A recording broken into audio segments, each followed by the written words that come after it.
जून 2024 का, जब आप ईयरली पेपर कर ही रहे होंगे तो जून 24 का सवाल है, ये कंप्लीट हो चुका है, यहाँ पर हो जाएगा इंशाल्लाह। हमारे ही वेरिएंट है 22। नॉर्मल सवाल है, मुश्किल नहीं है, आसान नॉर्मल सा सवाल है। देखें, Zahid owns a small retail business. He has not maintained full set of accounting records.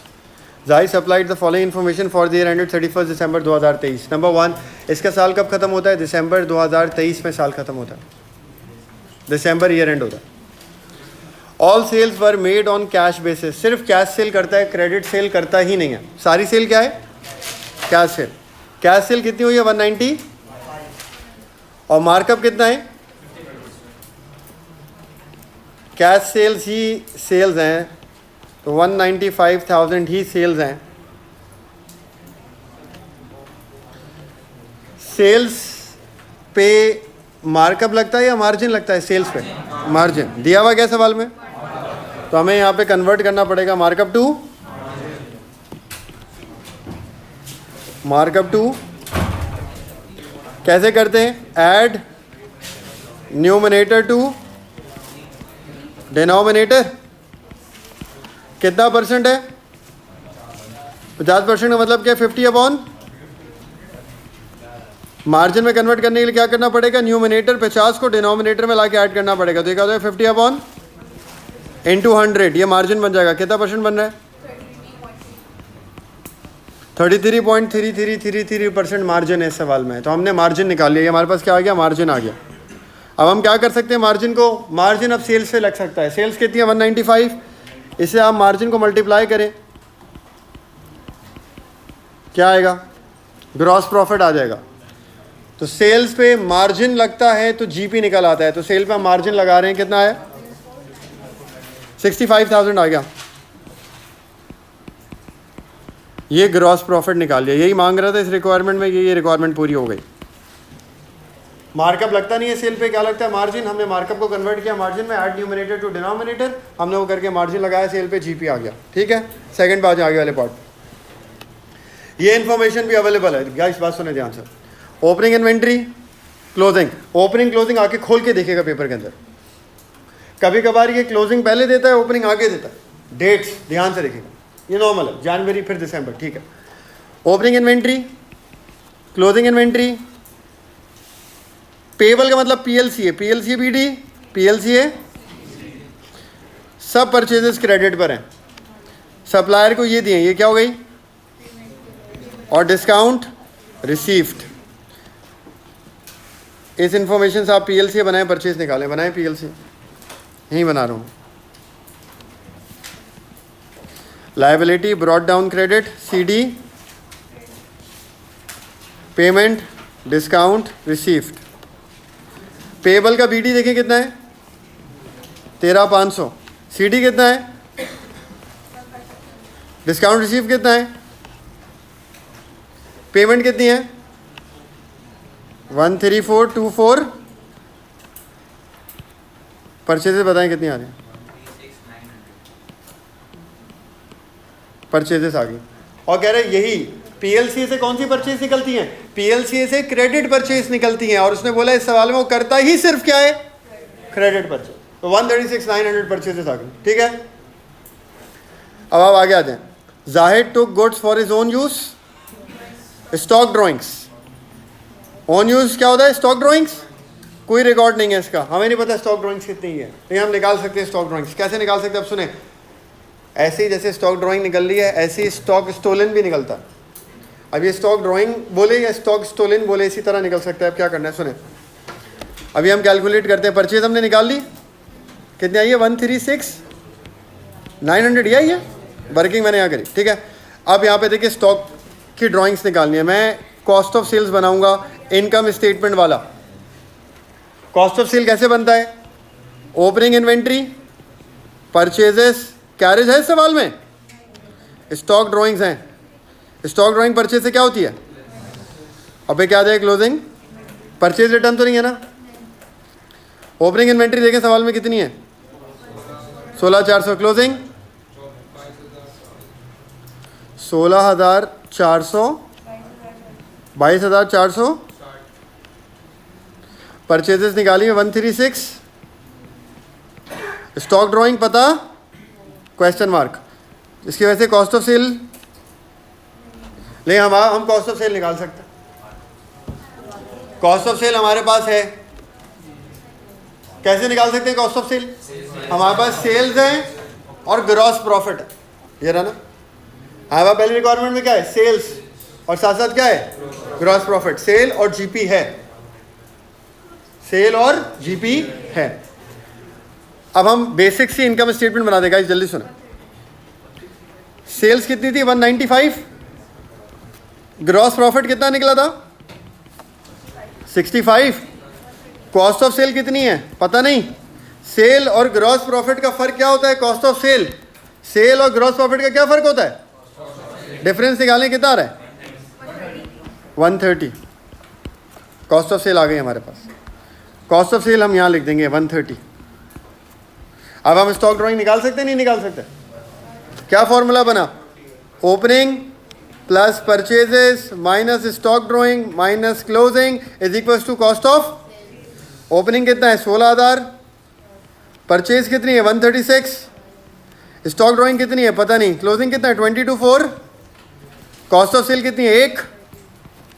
Solve कर लें, एक्स बताएं कितना आ रहा है? स्टॉक ड्राइंग आ जाएगी, हाँ 840। क्या है? हाँ ना, तो कॉस्ट ऑफ सेल तो 130 है ना।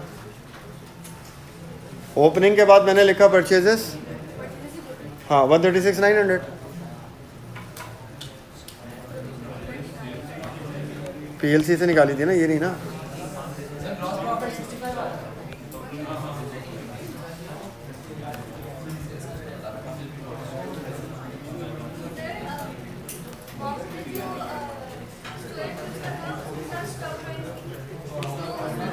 स्टॉक ड्राइंग को एक्स रख ले, स्टॉक ड्राइंग को लिख के इसके बाद नीचे स्टोलिन को एक्स रख के सॉल्व कर लेना।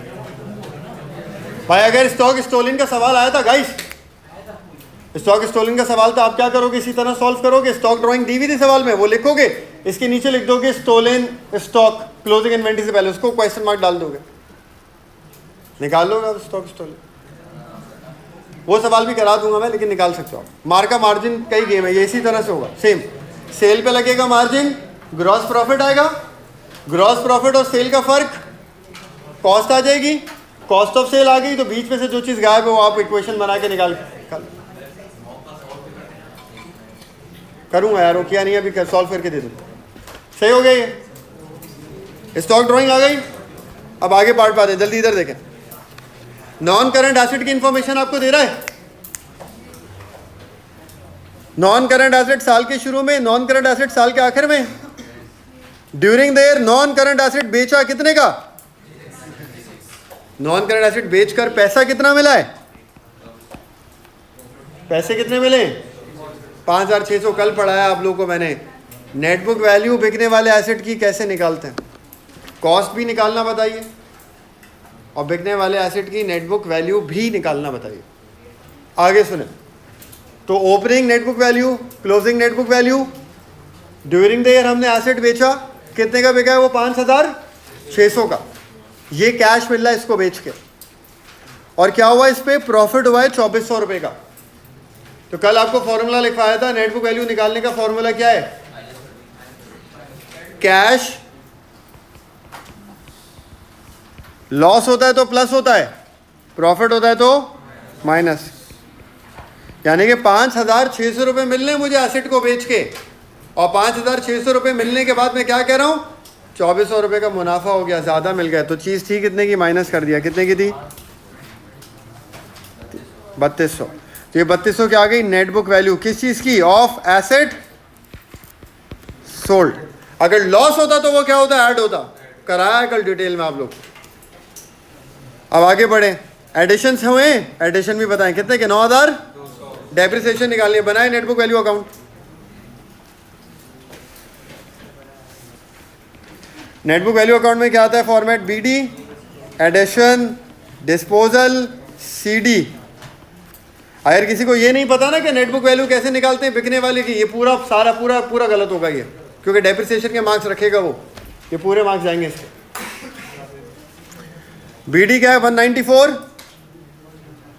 CD क्या है 188, एडिशन कितने के 9000,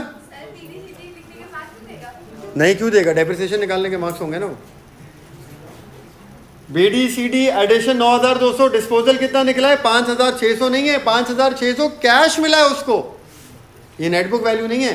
नेटबुक वैल्यू आती है अकाउंट में बिकने वाले की, और बिकने वाले की नेटबुक वैल्यू क्या है 3200।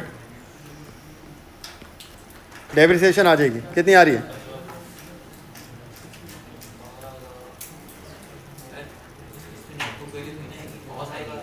क्यों कॉस्ट आएगी, नेटबुक वैल्यू है भाई, नेटबुक वैल्यू है, एक वैल्यू दी हुई होती है वो नेटबुक वैल्यू होती है, और कॉस्ट अकाउंट से डेप्रिसिएशन नहीं निकलती, डेप्रिसिएशन नेटबुक वैल्यू अकाउंट से निकलती है। कितनी आ रही है,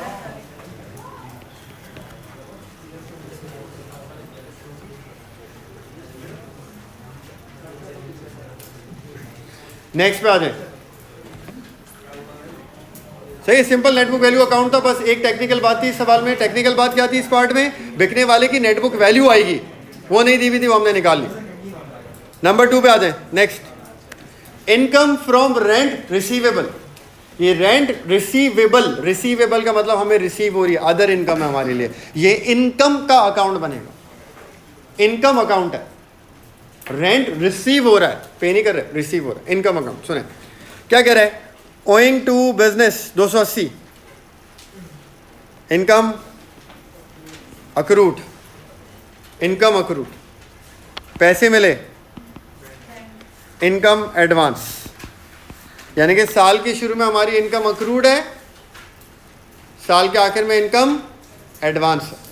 अब एक नोट आप अपने पास लिख लें, इनकम अक्रूड एसेट होता है, रिसीवेबल होता है, business has to collect the amount, क्या एसेट होता है, इनकम अक्रूड क्या होता है, एसेट होता है।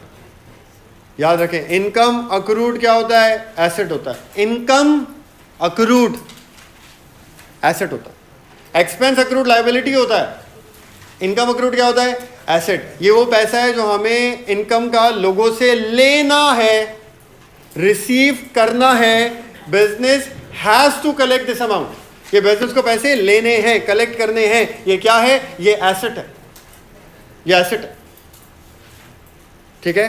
कितने का एसेट है ये 280, साल के शुरू में ये एसेट है 280, इनकम अक्रूड एसेट है।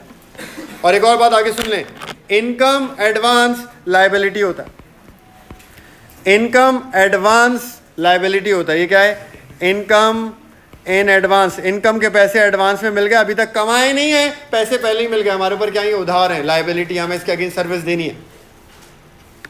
तो इनकम अक्रूड क्या होता है, इनकम अक्रूड क्या होता है, एसेट। इनकम एडवांस क्या होता है, लायबिलिटी। इनकम एडवांस क्या होता है, लायबिलिटी। और इनकम में पैसा आता है या जाता है, इनकम में पैसा आएगा तो बैंक डेबिट, पैसा आएगा तो बैंक डेबिट, और इनकम क्रेडिट, ये डबल एंट्री बनती है। इनकम में पैसा आता है, पैसा आता है, डबल एंट्री क्या बनेगी, बैंक डेबिट और इनकम। अब इसका मैं अकाउंट बना रहा हूं,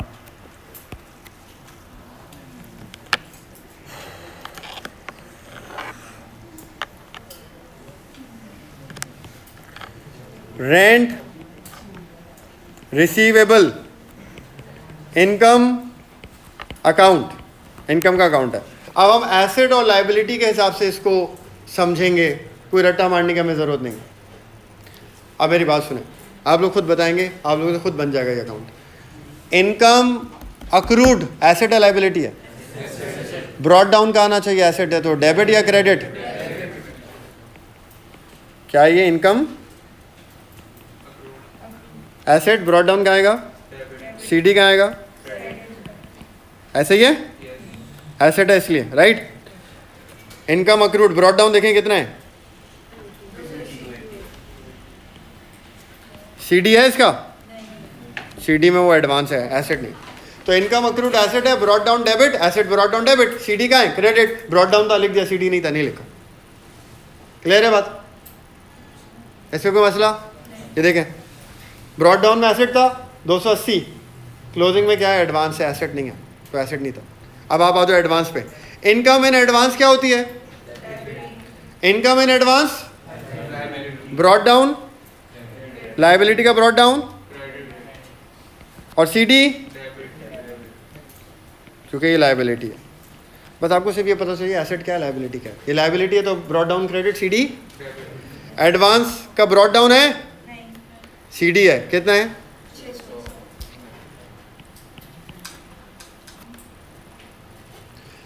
इनकम में पैसा आता है जाता है? आता है तो डबल एंट्री क्या बनती है? Bank debit. सुने, बैंक डेबिट, इनकम, इनकम का अकाउंट क्रेडिट हो जाएगा बैंक के नाम से। कितने पैसे रिसीव हुए? 5360। इसको बैलेंस करें, IS आ जाएगा। ये अदर इनकम है, ये इनकम स्टेटमेंट में जाएगी, जीबी में प्लस होगी। कितना है? 44। ये हो गया इनकम का अकाउंट। इनकम का अकाउंट क्या है? कुछ नहीं है यार, आपको एसेट लायबिलिटी पता होना चाहिए, बस खत्म हो गई बात।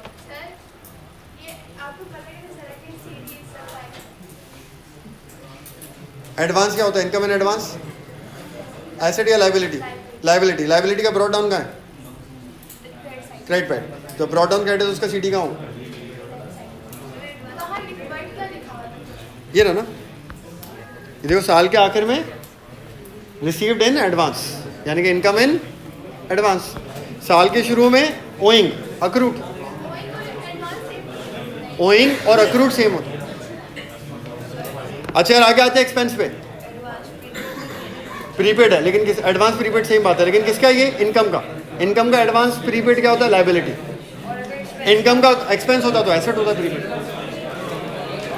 अच्छा गाइस, क्वेश्चन नंबर पार्ट 3 पे आए जल्दी से। एक्सपेंस के अकाउंट, एडवर्टाइजिंग। एडवर्टाइजिंग साल के शुरू में क्या है? प्रीपेड। पैसे कितने दिए? पेमेंट 59। आखिर में क्या है? अक्रूड। अब मेरी बात सुनिए, एक्सपेंस है, एक्सपेंस के हिसाब से सोचेंगे। एक्सपेंस का तो आपको पता है, expense accrued, expense accrued, asset या लायबिलिटी? एक्सपेंस प्रीपेड, बिल्कुल सही है। यहां से शुरू करते हैं हम प्रीपेड से, यही बना रहा हूं अकाउंट में। एडवर्टाइजिंग कुछ याद करने की जरूरत नहीं है, एसेट लायबिलिटी वाली लॉजिक बस दिमाग में होनी चाहिए, सही है। एडवर्टाइजिंग अकाउंट बनाया, साल के शुरू में क्या है? ये प्रीपेड। प्रीपेड क्या होता है? एक्सपेंस। एक्सपेंस के केस में बात करें, अब इनकम नहीं, एक्सपेंस के केस में बात करें। एक्सपेंस प्रीपेड क्या होता है? एसेट। ब्रॉड डाउन क्या आएगा? सीडी का आएगा? प्रीपेड एसेट है ना, एसेट का ब्रॉड डाउन डेबिट, और सीडी का आएगा? कितना है प्रीपेड साल के शुरू में? 490। साल के आखिर में प्रीपेड है क्या? नहीं है। और एक्सपेंस में बैंक हमेशा कहाँ आता है? प्रीपेड और अक्रूड, और बैंक कहाँ आता है एक्सपेंस के अकाउंट में? डेबिट। कितना पे करा है? 59। अब आ जाए अक्रूड के ऊपर। अगर एक्सपेंस अक्रूड है तो अक्रूड क्या होता है? एसेट या लायबिलिटी? लायबिलिटी। ब्रॉड डाउन का आएगा? डेबिट या credit? Liability. Brought down, brought down credit. CD क्या शुरू में अक्रूड था? आखिर में अक्रूड है? कितना है? 600। IS निकालने, कितना आ रहा है?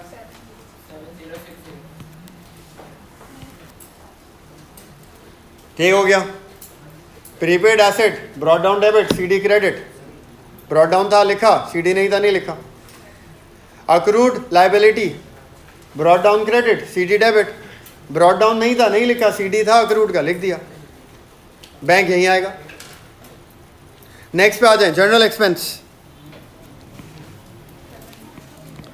अब जनरल एक्सपेंस क्या सुने? जनरल एक्सपेंस साल के शुरू में क्या है? अक्रूड। अक्रूड क्या होता है? एसेट या लायबिलिटी? ब्रॉड डाउन का आएगा? सीडी का आएगा? ब्रॉड डाउन कितना दिया हुआ है? 570। सीडी कितना है? 0। बैंक तो यहीं आएगा। पेमेंट कितनी? 84। बैलेंस कर दें, माइनस हो जाएगा 7910। इंश्योरेंस पे आ जाए।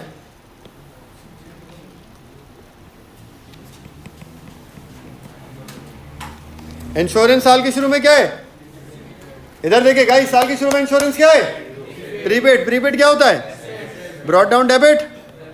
सीडी कितना है ब्रॉट डाउन?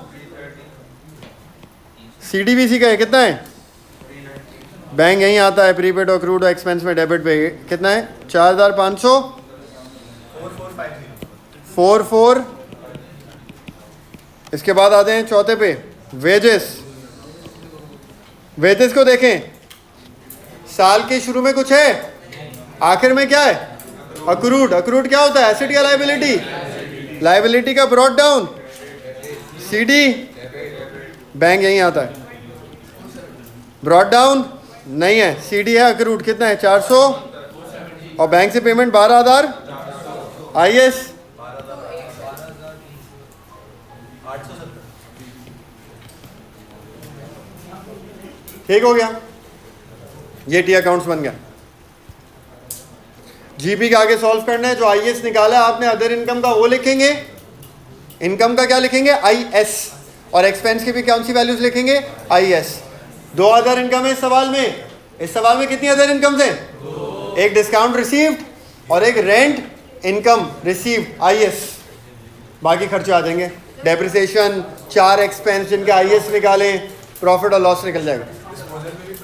डिस्पोजल, डिस्पोजल भी हुआ है। डिस्पोजल में क्या हुआ था? प्रॉफिट, एक और अदर इनकम है, मैं मिस कर दी। 3 अदर इनकम थे इस सवाल में। एसेट बिका था तो क्या हुआ था? Profit. Profit on disposal, number 1 discount received, number 2 जो पेमेंट टू सप्लायर में दिया हुआ था डिस्काउंट रिसीव्ड, और नंबर 3 रेंट रिसीव्ड इनकम का आईएस। 3 अदर इनकम है, बाकी खर्चे स्टॉक ड्रॉइंग्स।